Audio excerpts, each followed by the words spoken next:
Bonjour, salam alaikum. Donc, on vient à la fin du cours. Donc, aujourd'hui, on va parler, ou bien on traitera une partie très importante, c'est la correction. Donc, on a déjà traité la partie des erreurs. On a dit qu'il y a les erreurs statiques et les erreurs de traînage. Donc, ces erreurs-là, ils sont là. Ils peuvent influencer le système, ne pas avoir la bonne réponse, la bonne consigne. Donc pour cela, on doit ajouter un élément qu'on va l'appeler un correcteur. Donc le but de la correction des systèmes asservis, c'est de garantir en priorité une bonne stabilité, tout en assurant une précision satisfaisante. En effet, le processus possède son fonctionnement propre et quelques défauts par rapport aux objectifs souhaités. On a par exemple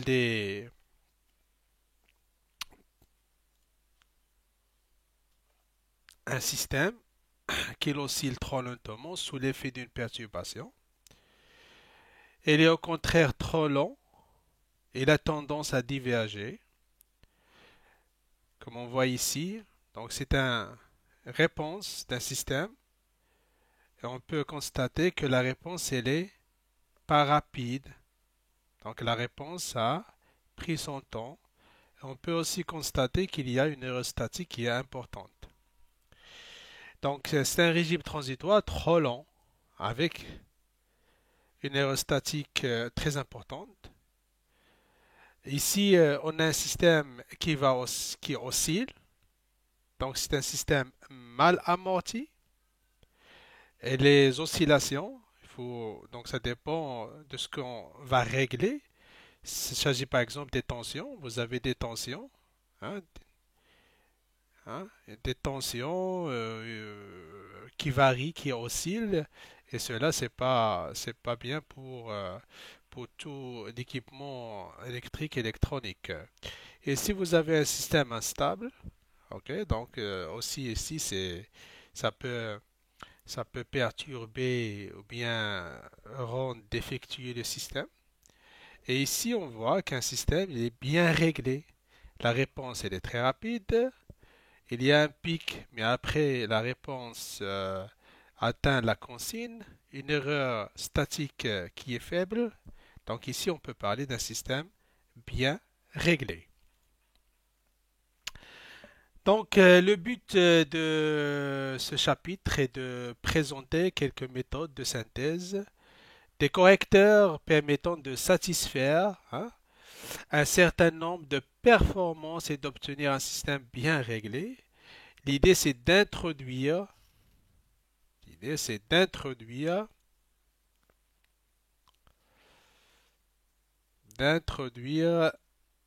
euh,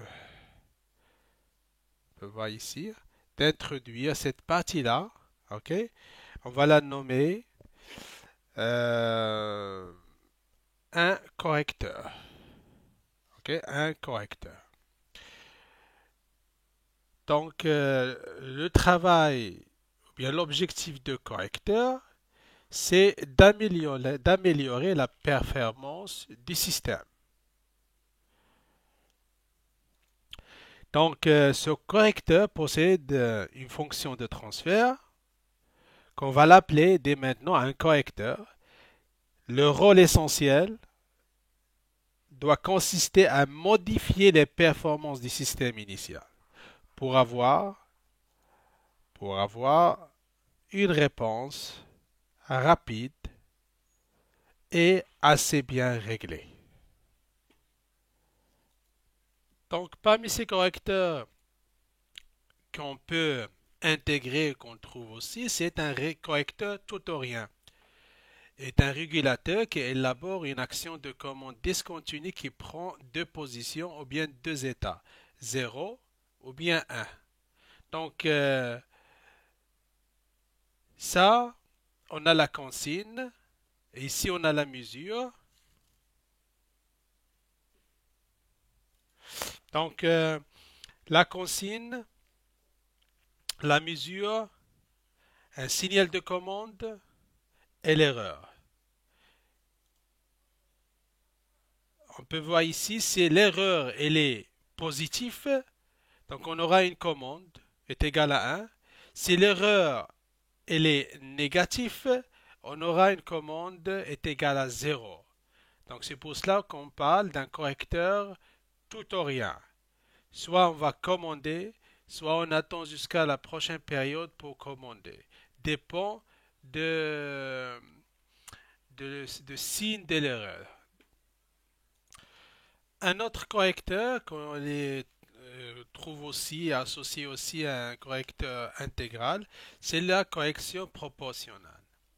C'est le régulateur le plus simple. Il est défini par sa fonction de transfert. Cp est égal à Kp. C'est-à-dire vous avez ici un gain. À chaque fois, on va multiplier l'erreur par une constante. Donc maintenant, si on va étudier la réponse du système et étudier aussi l'influence de la perturbation sur le système. On va prendre un système défini par la fonction de transfert en boucle ouverte A sur 1 plus tau P. Il s'agit d'un système de premier ordre mis dans une boucle à retour unitaire. OK? Donc on a intégré le correcteur proportionnel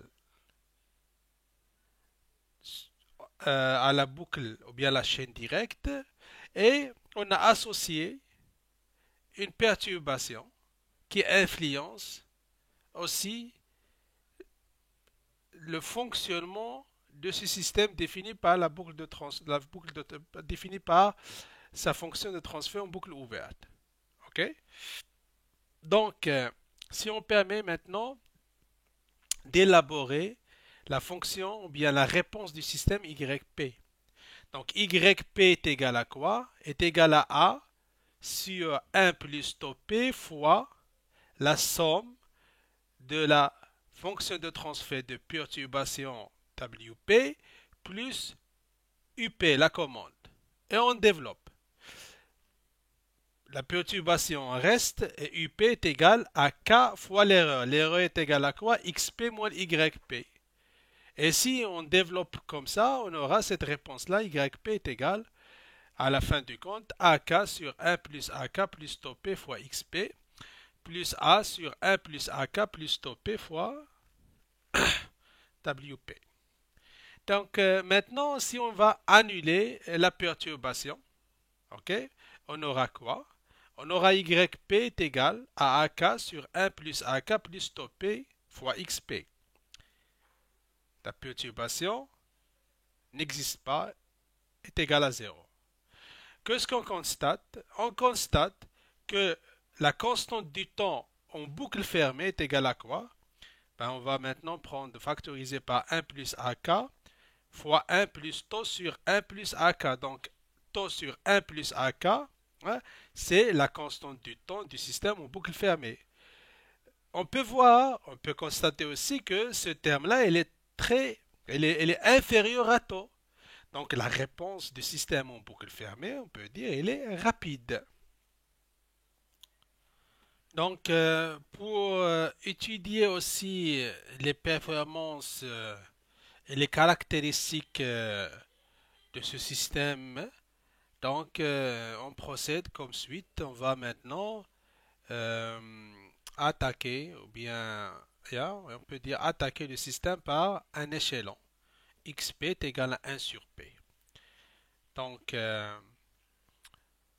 si on a à l'entrée du système un échelon, donc la réponse du système en régime permanent, en absence de la perturbation, est égale, si on applique le théorème de la valeur finale, est égal à la limite de P tend vers 0, de P fois AK K sur 1 plus AK plus taux P fois 1 sur P. Ok, ok, c'est-à-dire la limite de P étant V0 de P fois YP. Ok, donc si on applique, donc on aura 0, on aura AK sur 1 plus AK. Donc ça c'est la valeur finale en régime permanent. Et l'erreur statique, c'est l'écart entre l'entrée et la sortie du système. Ou bien la réponse en régime permanent. C'est-à-dire est égal à 1 moins Y en régime permanent est égal à 1 sur 1 plus AK. Donc, pour chaque système possédant une fonction de transfert de nature de premier ordre, euh, aussi intégrant un correcteur proportionnel, vous pouvez, et aussi, il faut dire, attaquer par un échelon d'unité, donc on peut appliquer, on aura ce résultat-là. Donc, on peut aussi remarquer que l'introduction du correcteur proportionnel a permis de placer le pôle du système initial.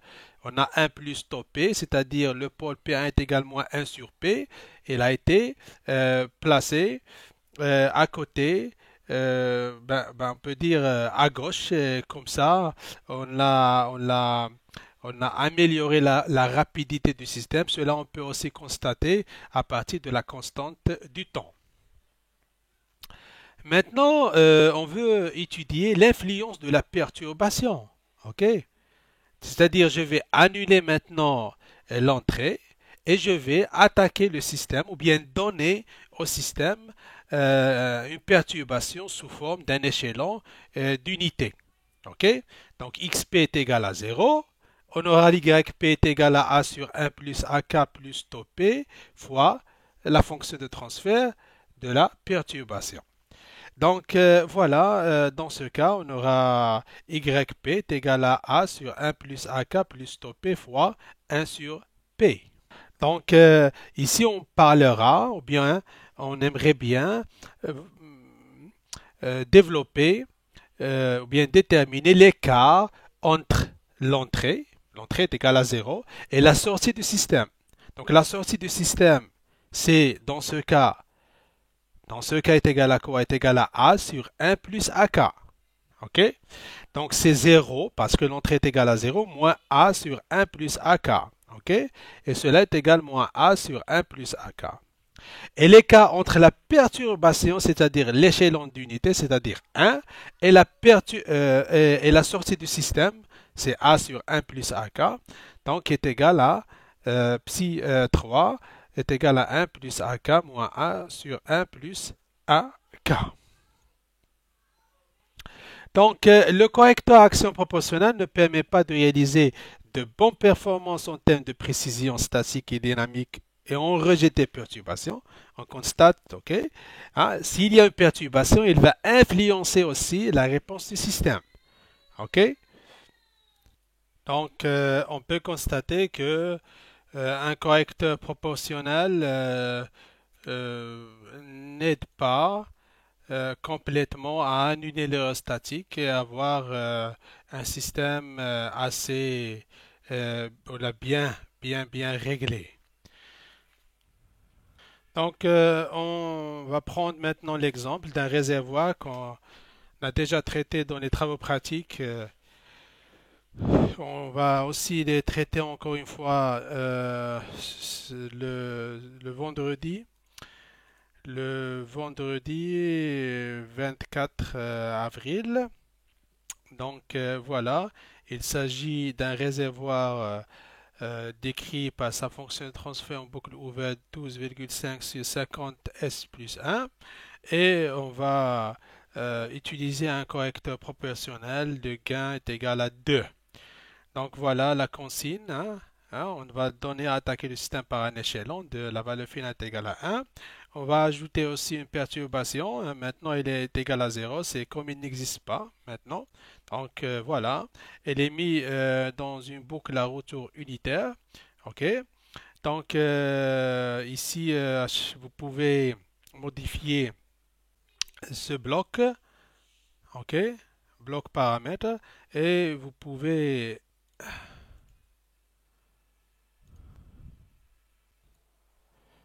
vous pouvez ajouter plusieurs entrées que vous aimeriez bien visualiser au sein du scope.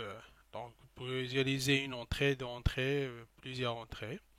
Donc, voilà, l'entrée qui nous intéresse, ou bien les signaux qu'on va les présenter au sein du graphe, c'est la consigne. OK? C'est l'erreur, l'écart entre la consigne et la réponse. OK? Et qu'ainsi la commande gérée, ou bien le signal de commande après la correction. Donc, c'est la commande qui va régler, commander le système présenté par sa fonction de transfert en boucle ouverte. Donc voilà, ce sont quatre signaux très intéressants. Maintenant, on procède. On a donné une consigne est égale à 1. Donc voilà, on démarre.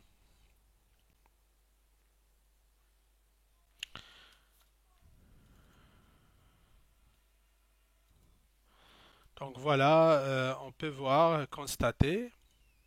OK. La valeur, bien la consigne est égale à 1. Dans un premier temps, donc voilà, le système engendra une valeur très grande au-delà de la consigne pour euh, mieux régler le système ou bien mener la réponse à la valeur finale. OK? Et avec le temps, on voit que l'erreur hein, diminue. Donc, ça, c'est la correction par le correcteur proportionnel. OK? Donc, on constate aussi qu'il y a toujours une erreur statique. Donc, l'erreur statique, OK? L'erreur statique est égale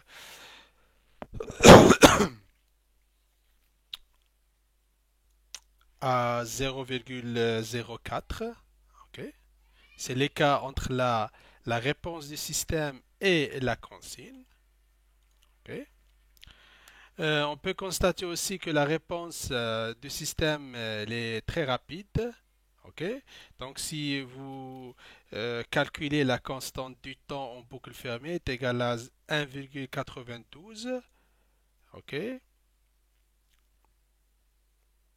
Et cela, c'est à peu près la réponse, ou bien la constante du temps en boucle fermée. Donc, voilà. Maintenant, on va maintenant annuler l'entrée et on va annuler l'entrée, on va donner la valeur 0 pour voir l'influence de la perturbation sur cette boucle-là. On va donner à la perturbation un échelon d'unité.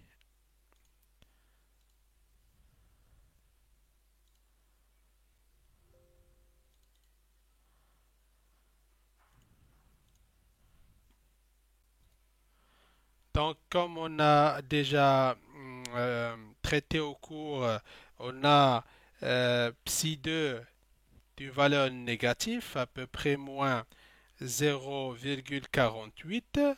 Donc, voilà, on peut confirmer cela à partir de ce modèle de simulation du réservoir. Donc, à partir d'un correcteur proportionnel, on ne peut pas annuler l'erreur statique et aussi la perturbation influence toujours la réponse du système. Ok, on a toujours hein, de l'erreur qui est présente. Et on peut aussi constater l'écart entre l'entrée et la réponse du système. Donc l'entrée est égale à 0 et la réponse du système est égale à peu près 0,48. Donc on a aussi psi 3 prendre cette valeur-là. Donc voilà euh, le modèle de la simulation. Donc essayez de réaliser ce modèle comme présenté. OK? Une entrée, une perturbation. Donc une entrée c'est un échelon, perturbation aussi un échelon. Une correction proportionnelle c'est un gain. Vous pouvez changer, comme on peut aussi maintenant étudier l'effet si on augmente le gain. Donc voilà, on va annuler maintenant la perturbation. OK, est égal à 0. Et on va maintenant procéder, on veut une valeur finale est égale à 2. OK? Et on va lancer la simulation.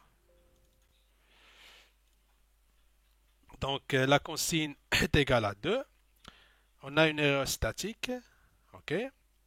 Dans un début, on trouve toujours que le signal de commande prend des valeurs au-delà de la consigne. C'est logique pour euh, préparer le système à atteindre la valeur de la consigne en régime permanent. OK? Et l'erreur s'annule avec le temps. Maintenant, on va augmenter le gain à des valeurs, par exemple 50. OK? Et on lance la simulation.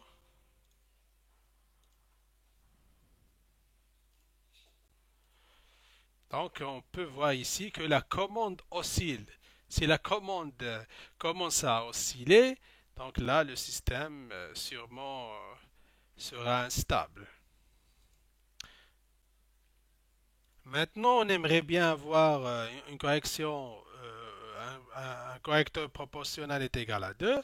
On aimerait bien voir maintenant l'influence de la perturbation. On va donner un échelon de la valeur 1. OK? Et on lance la simulation. C'est plus proche à la réalité. OK? Donc, voilà la réponse du système. Hein, on constate que la réponse du système est au-delà de la consigne. Donc, une perturbation, un champ magnétique, une mauvaise câblage des automates, des capteurs, des actionneurs, mal placement, augmentation de l'humidité, ainsi de la variation de la température et l'humidité. Il y en a plusieurs formes de perturbation qui peuvent engendrer aussi ce genre de, de réponse. Ça d'une part, il y a aussi, comme on a dit, la perturbation si on veut régler la chambre, l'ouverture d'une porte, l'ouverture de la fenêtre, le mauvais isolement de la chambre, tout cela aussi peut avoir une influence. Tout cela, on doit le décrire par une fonction de transfert. Donc voilà, vous voyez que la régulation, c'est délicat, il faut être vraiment précis, sinon vous aurez des réponses qui sont pas assez correctes. Donc voilà, essayez de refaire ce modèle-là. OK? Vous pouvez nommer les signaux comme suite. OK?